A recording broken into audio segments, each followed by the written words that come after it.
नमस्कार प्यारे विद्यार्थियों। आज हम वसंत पाठ्य पुस्तक में पाठ संख्या 10 लेकर आए हैं, जिसका नाम है अपूर्व अनुभव, यानी ऐसा अनुभव जो पहले ना हुआ हो। ये जो है मित्रता पर आधारित एक कहानी है।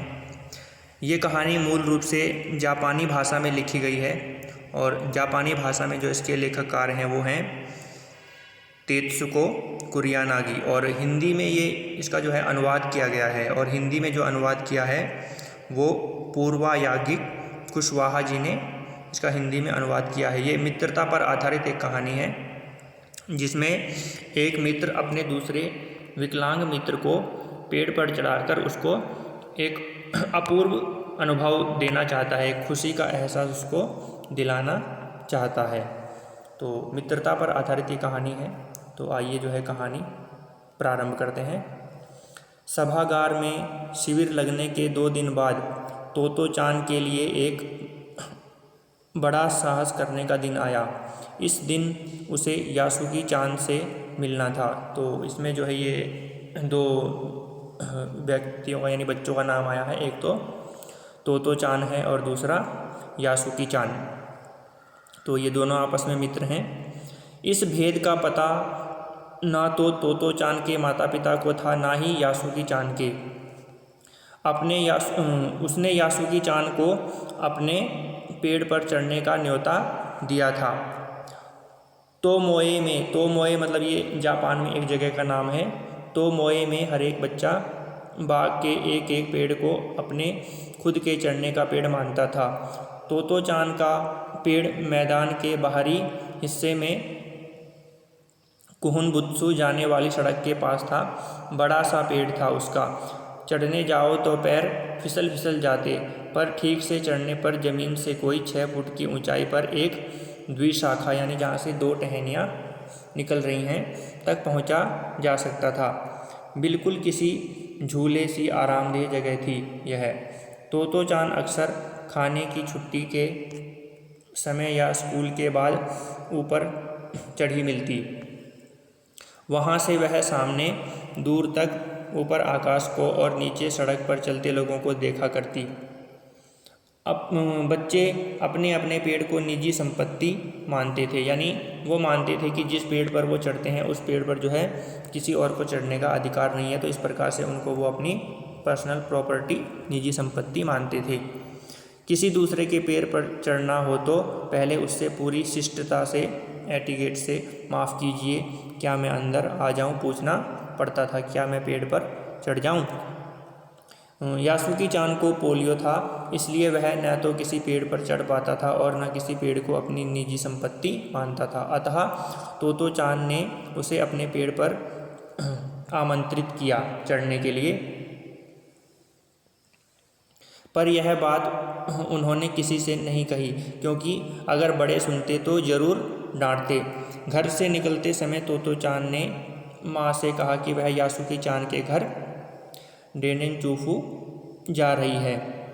डेनेनचोफू भी जो है एक ये सब जो, क्योंकि मैंने आपको बताया ये जो है जो ये कहानी है ये मूल रूप से जो है जापानी भाषा में लिखी गई है। तो इसमें जो स्थानों के नाम है वो तो जापान में जो स्थानीय जो जगह हैं उनके नाम यहाँ पर आ रखे हैं। तो उसी में से एक नाम है डेनेनचोफू जा रही है।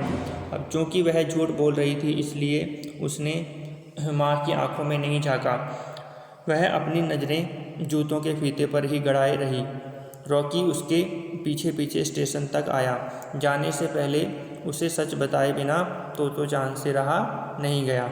मैं यासुकी चान को अपने पेड़ पर चढ़ने देने वाली हूँ, उसने बताया। जब तोतो चान स्कूल पहुँची तो रेल पास उसके गले के आसपास हवा में उड़ रहा था। यासुकी चान उसे मैदान में क्यारियों के पास मिला। गर्मी की छुट्टियों के कारण सब सूना पड़ा था। यासुकी चान उससे कुल जमा 1 वर्ष ही बड़ा था, पर तोतो चान को वह अपने से बड़ा लगता था। जैसे ही यासुकी चान ने तोतो चान को देखा, वह पैर घसीटता हुआ उसकी ओर बढ़ा। उसके हाथ अपनी चाल को स्थिर करने के लिए दोनों ओर फैले हुए थे। तोतो चान उत्तेजित थी, मतलब उत्साहित थी। वे दोनों आज कुछ ऐसा करने वाले थे जिसका भेद किसी को पता नहीं था। वह उल्लास में ठिठियाकर यानी खिलखिलाकर हंसने लगी। यासुकी चान भी हंसने लगा। तोतो चान यासुकी चान को अपने पेड़ की ओर ले गई और उसके बाद वह तुरंत चौकीदार के छप्पर की ओर भागी, जैसा उसने रात को ही तय कर लिया था। वहाँ से एक सीढ़ी घसीटती हुई लाई, उसे तने के सहारे ऐसे लगाया जिससे वह द्विशाखा तक पहुँच जाए। वह कुर्सी से ऊपर चढ़ी और सीढ़ी के किनारे को पकड़ लिया। तब उसने पुकारा, ठीक है, अब ऊपर चढ़ने की कोशिश करो। यासुकी चान के हाथ पैर इतने कमज़ोर थे कि वह पहली सीढ़ी पर भी बिना सहारे के चढ़ नहीं पाया। इस पर तोतो चान नीचे उतर आई और यासुकी चान को पीछे से धकियाने लगी। पर तोतो चान थी छोटी और नाजुक सी, इससे अधिक सहायता क्या करती। यासुकी चान ने अपना पैर सीढ़ी पर से हटा लिया और वह हताशा से सिर झुकाकर खड़ा हो गया। तोतो चान को पहली बार लगा कि काम उतना आसान नहीं है जितना वह सोचे बैठी थी। अब क्या करे वह। यासुकी चान उसके पेड़ पर चढ़े, यह उसकी हार्दिक इच्छा थी। यासुकी चान के मन में भी उत्साह था।